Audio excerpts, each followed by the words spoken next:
America के संभावित मतदाताओं में से 2/3 से ज्यादा का मानना है कि यह उनके जीवन का सबसे महत्वपूर्ण चुनाव है।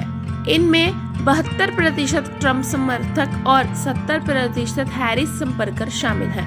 5% मतदाता तय नहीं कर पा रहे हैं कि वो किसे अपना वोट देंगे। माना जा रहा है कि यही 5% तय करेंगे कि इन दोनों में से किसके सिर जीत का सेहरा बंधेगा और कौन बेरंग वापस लौटेगा। विडंबना यह है कि अनिर्णित मतदाताओं में से सिर्फ 24% ही इस बात से सहमत हैं कि यह चुनाव उनके जीवन का सबसे महत्वपूर्ण चुनाव है।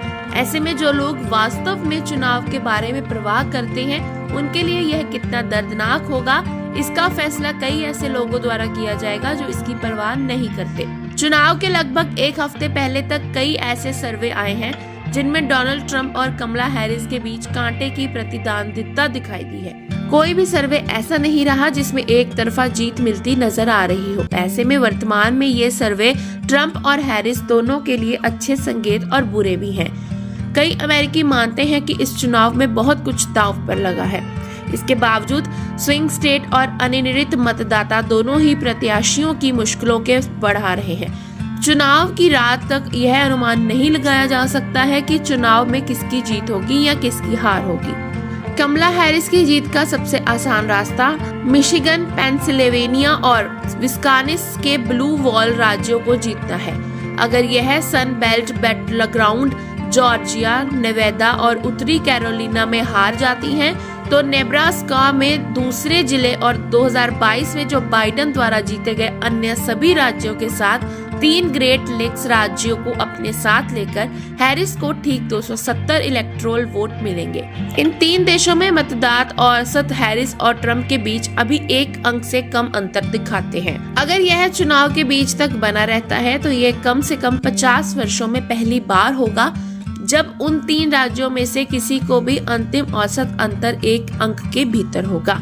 इससे भी अधिक जुलाई में हैरिस के दौड़ में शामिल होने के बाद उन राज्यों में अंतर लगातार कम रहा है। ना तो ट्रंप और ना ही हैरिस ने कभी भी उन राज्यों में 5 अंक या उससे अधिक की बढ़त हासिल की है, जो राष्ट्रीय मतदाता को दर्शाता है। यह 60 से अधिक वर्षों में पहली बार है कि किसी भी उम्मीदवार ने दौड़ के किसी भी बिंदु पर राष्ट्रीय स्तर पर 5 अंक या उससे अधिक की बढ़त हासिल नहीं की है। कई रिपब्लिकन उम्मीद कर रहे हैं कि करीबी मतदाता अगले महीने ट्रंप की शानदार जीत और इशारा करता है। पूर्व राष्ट्रपति ट्रंप ने 2016-2020 में चुनाव में काफी बेहतर प्रदर्शन किया था। अगर ट्रंप फिर से ऐसा करते हैं तो वे 300 से ज्यादा इलेक्टोरल वोट पाकर जीत की ओर बढ़ सकते हैं। हालांकि विशेषज्ञों का मानना है कि अगर मतदान में कमी हुई तो इसका सीधा फायदा ट्रंप को होगा। वर्तमान राष्ट्रपति जो बाइडेन की स्वीकृति रेटिंग बहुत खराब है। किसी भी मौजूदा पार्टी ने कभी दूसरा कार्यकाल नहीं जीता है जब राष्ट्रपति की स्वीकृति रेटिंग इतनी कम है। किसी भी मौजूदा पार्टी ने कभी दूसरा कार्यकाल नहीं जीता है जब इतने कम लोगों को लगता है कि देश सही दिशा में आगे बढ़ रहा है।